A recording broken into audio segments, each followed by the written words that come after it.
Viltrumites can move planets, live for thousands of years, and a single one can wipe out an entire civilization without breaking a sweat. They're the dominant force across all of explored space in the Invincible universe, and nobody even comes close. But does that make them the most powerful race in all of fiction, or are we about to find out they're mid? Let's start with what makes them so terrifying in the first place. It's not just that Viltrumites are strong. Lots of fictional races are strong. It's that they're strong in every single category simultaneously, and they don't stop getting stronger. At baseline, a Viltrumite can move planets. They grab celestial bodies and shove them around like furniture on moving day.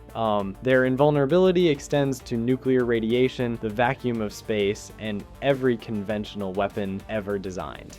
You could fire every missile on Earth at a single Viltrumite and they'd be mildly annoyed at best. That alone is impressive, but it gets better. But the real nightmare fuel is the combination of two things. First, their lifespan. Viltrumites live for thousands of years. For instance, Omni-Man has been alive for over 2,000 years. Second, reactive power growth. Their bodies physically adapt and get stronger in response to near-death experiences. So take an already planet-moving alien, let it fight wars for 800 years straight, and what you get at the end is something exponentially worse than what you started with. Then there's the genetics. Viltrumite DNA is so dominant that half Viltrumites like Mark inherit nearly all the superhuman traits. They can reproduce with virtually any species and create more Viltrumites. That's not just a race. Yeah, that's a self-replicating weapon. Now, in the interest of honesty, they do have weaknesses. Specific sonic frequencies can disrupt their equilibrium. The Klaxis plant is straight up toxic to them. Enough raw power can overwhelm their durability, and the Scourge virus was engineered specifically to kill them. Fans also love pointing out that Viltrumite power levels fluctuate depending on what the plot needs, which creates real problems when you try to scale them against other universes. But even with all that, we're still talking about a race where one guy can destroy or conquer another planet entirely on his own. So the question becomes, is that actually impressive compared to the competition? Because the first race we're putting them up against, the Cyans, might have something to say about that. On paper, Cyans seem like the most natural comparison to Viltrumites. Both races get stronger through combat. Both have warrior cultures hardwired into their DNA. Both produce fighters that can crack planets like walnuts. So this should be a close fight, right? Turns out, no. Here's the thing about Cyans that Viltrumite fans really don't want to hear. The Super Saiyan transformation alone multiplies a Saiyan's base power by 50 times. Super Saiyan 3 pushes that to 400 times. And those are the forms we stopped caring about 15 years ago. Once you hit god-level transformations like Super Saiyan Blue, you're looking at characters who were threatening to destroy the fabric of an entire universe just by trading blows with each other, not going all out. That's just during a fight that hadn't even peaked yet. Goku in his current state has achieved Mastered Ultra Instinct, a technique where his body dodges attacks faster than his own brain can process them. His body just moves, no thought, no reaction time, just pure instinct operating at speeds that make light look like it's taking a smoke break, and Goku's clashes at god level were shaking a universe containing countless galaxies. That's not a power scale Viltrumites exist on. That's not even the same conversation. But the real mismatch isn't strength, it's energy projection. Cyans can fire ki blasts capable of obliterating planets and stars from a distance. Viltrumites have zero ranged attacks. They're brawlers. Incredibly powerful brawlers, sure, but they have to physically reach you to hurt you. A Saiyan can end the fight without ever coming near their opponent. Saiyans also have the Zenkai boost, which grants a significant power increase after recovering from near fatal injuries. The exact multiplier varies, but it's enough to turn a losing fight into a winning one. Sounds a lot like Viltrumite reactive growth, except it happens after a single recovery, not across centuries. The one genuine Viltrumite advantage? Longevity. Saiyans maintain their fighting prime until around 80, then age rapidly. Viltrumites live thousands of years. Cool. Doesn't help much when your opponent can sneeze away your entire planet without even trying. The honest truth is that Dragon Ball's power scaling has become so astronomically inflated that comparing Saiyans to basically anyone else in fiction feels almost unfair. Invincible fans will tell you Viltrumite power is more consistent, more grounded, more believable, and they're right. But believability isn't really a factor when it comes to fiction. Still, at least Saiyans earned their absurd power through decades of escalation. The next race on our list almost was born into godhood. Asgardians look like they should give Viltrumites a real problem. We're talking about a race with 5,000 year lifespans, reality warping magic, and a guy who literally tanked the full force of a neutron star just to forge a weapon. Thor has survived direct Infinity Stone attacks. Odin ruled the 9 realms single-handedly for millennia before he finally kicked it. Loki can create illusions that affect multiple beings across dimensions simultaneously, which is a power type Viltrumites have zero answer for. And then there's the weapons. Mjolnir and Stormbreaker aren't just big hammers, like they channel cosmic energy, summon Bifrost pathways, and operate on a level that goes way beyond punching things really hard. Asgardians have tools, they have magic, they have thousands of years of combat experience. So this should be competitive, right? Here's the thing. Asgardians have one critical flaw that completely unravels them in a long-term conflict. They don't regenerate. Their bodies accumulate damage over centuries. They age, they wear down. Thor, at 1,500 years old, is already showing signs of wear, and Odin literally succumbed to the accumulated weight of his age and grief. Meanwhile, Viltrumites have active healing factors and reactive power growth that makes them stronger the longer a fight goes on. In a war of attrition spanning decades or centuries, Asgardians are on a clock. Viltrumites aren't, but let's talk about the elephant in the room. Asgardians have been knocked around by Hawkeye, a human. Black Widow, another human, has held her own against Asgardian adjacent threats. These are people with no powers, just vibes and great cardio routines. If a guy with a bow and some trick arrows can meaningfully participate in a fight involving your species, your power scaling argument has a credibility problem. Viltrumites would never. A regular human trying to fight a Viltrumite is just a stain waiting to happen. Now, magic is the one wild card that keeps this from being a total blowout. Loki's illusions, Odin's enchantments, the reality warping stuff, none of that plays by physical rules, and Viltrumites have never demonstrated any resistance to magical attacks. Because that's a genuine gap in their defenses, but a gap isn't enough. Magic buys Asgardians time. It doesn't buy them a win, because eventually the illusions fade, the enchantments break, and you're left with a race that gets tired fighting a race that gets stronger from it. Viltrumites take this one, and it's not particularly close, but the Celestials operate on a scale that makes everything we've discussed so far look like a playground fight. Okay, so up until now, we've been having fun comparing Viltrumites to other races that, you know, actually fight things, races that punch stuff, get punched back, and have measurable wins and losses. The Celestials are where that whole framework falls apart completely. Here's the thing about Celestials. They don't fight civilizations, they create them. The Eternals, made by Celestials. The Deviants, also made by Celestials.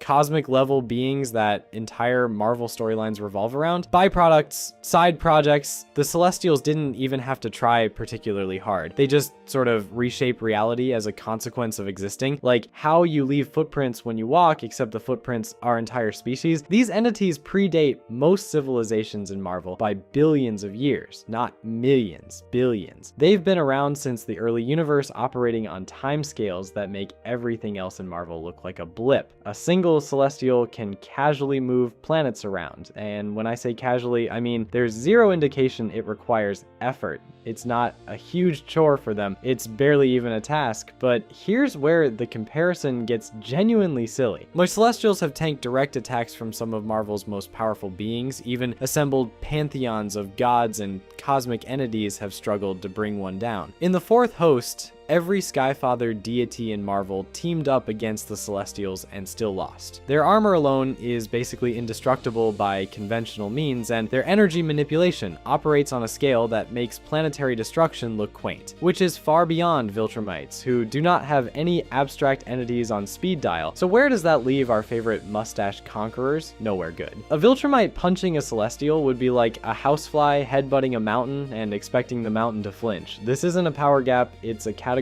error. You're not comparing strong versus stronger. You're comparing physical versus conceptual. Yeah, one race destroys planets through effort. The other judges and reshapes galaxies as a hobby. And this is exactly why power scaling communities largely exclude Celestials from versus debates entirely. They're written as near unbeatable cosmic forces, which makes them technically the answer to every who wins question, and simultaneously the most boring answer possible. Nobody wants to hear the Celestial wins because, of course, course it does. That's like asking who'd win between a brick and the concept of gravity. But there is still a group that makes even the Celestials look limited. If the Celestials comparison feels silly, the Q continuum is flat out ridiculous. We're not even talking about power anymore. We're talking about something that words can't define. The Q exists outside of space-time. Not above it, not beyond it, outside. They don't occupy a dimension or a plane or a realm, they just are. A single Q can restructure reality on a whim. We're talking about erasing trillions of lives, rewriting the entire history of a planet, and creating pocket universes all within a single episode of Star Trek. No charging up, no transformation sequence, just done. And here's the detail that really puts this into perspective. Q forced Captain Picard to relive and reshape events across 3 different time periods simultaneously in the series finale alone, 3 timelines at once, without any effort or strain. Like, he was basically testing humanity and treating the whole thing like a game. His power operates on a level so fundamentally abstract that there is zero physical component to it. You can't punch abstract. You can't headbutt a concept. A Nolan could fly at Q at full speed, and Q could simply decide that the moment never happened. That's the real problem. Q possess time manipulation so absolute they can move backward and forward through individual moments with surgical precision. A fight with a Viltrumite wouldn't just be lost, it would be undone before it ever began. The Viltrumite wouldn't even get the dignity of knowing they lost. Q don't require physical combat. They don't have conventional strength because they don't need it. Their power is intentionally written as magic. So advanced, it's indistinguishable from omnipotence. And their weaknesses, basically undefined. They're bound only by Q continuum law and the limits of other Q. That's it. No kryptonite equivalent, no magic vulnerability, no ancient weapon forged in the heart of a dying star, just other Q, equally all-powerful, creating a near-perfect stalemate among themselves and zero vulnerability to anything external. Star Trek fans actually argue that Q should never appear in versus debates at all because they violate every scaling rule that exists. And honestly, they're right. But Invincible fans have pointed out something interesting. The fact that Q have to be excluded from the conversation for Viltrumites to even remain competitive is itself the answer. If you have to remove the opponent from the debate for your side to have a chance, your side doesn't have a chance. This is the ceiling. This is where physical power, no matter how extreme, becomes categorically irrelevant. Strength doesn't mean anything when your opponent can edit the universe like a Word document, but here's the good news. We're done with the abstract. Reality warping, omnipotent stuff. The next matchup brings us back to something real, something competitive, something fans have been screaming about since Invincible first aired, and this one is actually close. Viltrumites versus Kryptonians. This is the one you've been waiting for. After 2 matchups that were basically cosmic bullying, we're finally back to a fight that could actually go either way. And honestly, this might be the most frustrating comparison on the entire list, because the closer you look, the harder it gets to call. Kryptonians and Viltrumites are almost suspiciously similar. Super strength, flight, invulnerability, accelerated healing, lifespans measured in thousands of years. It's like someone copied the homework and changed just enough words to avoid getting caught. Both races can move planets. Both can shrug off attacks that would vaporize anything else in their respective universes. At first glance, this is a mirror match, but here's where it gets complicated. Superman has bench pressed the weight of the Earth for 5 consecutive days without breaking a sweat. He's survived stellar level impacts, flown faster than light, and in DC 1 million canon, he spent over 15,000 years inside a yellow sun, absorbing power the entire time. 15,000 years. That's not a lifespan. That's a geological event. And the critical thing about Kryptonians is that their power doesn't plateau. Every second they spend under a yellow sun, they get stronger. A Kryptonian who's been soaking up solar radiation for a millennium would make a recently arrived Superman look like a toddler in a cape. So on raw scaling potential, Kryptonians win. It's not even particularly close. Given enough time under optimal conditions, a Kryptonian outgrows a Viltrumite at every comparable age. That longevity advantage Viltrumites held over literally every other race on this list. Kryptonians flip it completely, but and this is a massive but, take away the yellow sun and a Kryptonian is just some guy. Red sun radiation strips every single one of their powers. 1 second you're bench pressing planets, the next you're struggling to open a jar jar of pickles. Kryptonite does something similar, except it also weakens and can kill them while it's at it. Magic bypasses their defenses entirely. Specific sound frequencies can incapacitate them. For a race this powerful, the list of weaknesses is almost comically long. Viltrumites have zero environmental dependency. None. Their power comes from their biology, not their solar system. Drop a Viltrumite on a planet orbiting a red sun, and they're still a Viltrumite. Drop a Kryptonian there, and you've got a very confused civilian. And Viltrumite reactive adaptation means their bodies get stronger specifically because of the damage they take. Every fight makes them harder to beat next time. Kryptonians don't have that. Their growth is passive, tied entirely to solar absorption, which is, not exactly a combat strategy. This is genuinely the most debated matchup in power scaling communities, and it has been for years. Like, Superman fans point to the FTL feats and the fact that solar scaling has no theoretical ceiling. Invincible fans counter that a power source you can't control is a liability, not a strength. Both sides have legitimate arguments. But both sides also get unreasonably angry about it, which is how you know it's a real debate. Here's the honest answer. Under a yellow sun with centuries of exposure, Kryptonians are probably stronger. In a neutral environment with no environmental advantages, Viltrumites win, and it's not particularly close. The entire matchup hinges on a single variable. Where's the nearest star, green, and what color is it? So let's finally settle this thing. Are Viltrumites the most powerful race in fiction? Well, unfortunately, after all of that, we still don't have a clean answer. The honest answer is that the question itself is broken. Most powerful means completely different things depending on whether you're talking about raw physical strength, magic, reality warping, or some cross-universe tournament that will never happen. Every fictional universe operates on its own internal logic that doesn't translate cleanly to anyone else's, but that's a cop-out answer, and I don't do cop-outs. So here's the actual take. Viltrumites are the most powerful, grounded race in fiction, full stop. Among beings that still operate within the laws of physical reality, that still punch things and bleed and have to actually fight their way through problems, nobody does it better. They sit above as guardians in virtually every scaling framework that matters. They match or edge out Kryptonians depending on environmental conditions, and Superman's vulnerability to kryptonite and reliance on yellow sun radiation give Viltrumites a consistency advantage that's hard to argue with. Scions outscale them in raw destructive output by orders of magnitude, sure, but Scion power scaling has inflated so far beyond reason that comparing them to anything is like measuring the ocean with a droplet of water. Goku can threaten to destroy universes during a sparring match. Cool. That's also so ridiculous that it becomes completely meaningless from a narrative standpoint. And that's where Viltrumites have their real edge. Consistency. Superman's strength changes depending on which writer had coffee that morning. Goku's power level is whatever the current arc needs it to be. Viltrumites don't suffer from that. Their canon is tight. When Nolan destroys a civilization, you believe it because the power scaling earned that moment. When a Scion threatens universal level destruction, you shrug because they did that 3 arcs ago and it stopped meaning anything. Here's the thing though, Viltrumites lose to gods. Yeah, they lose to the Q Continuum, who can reshape reality on a whim. They lose to celestials, powerful enough to judge and reshape entire worlds, but so does literally everyone who isn't also a god.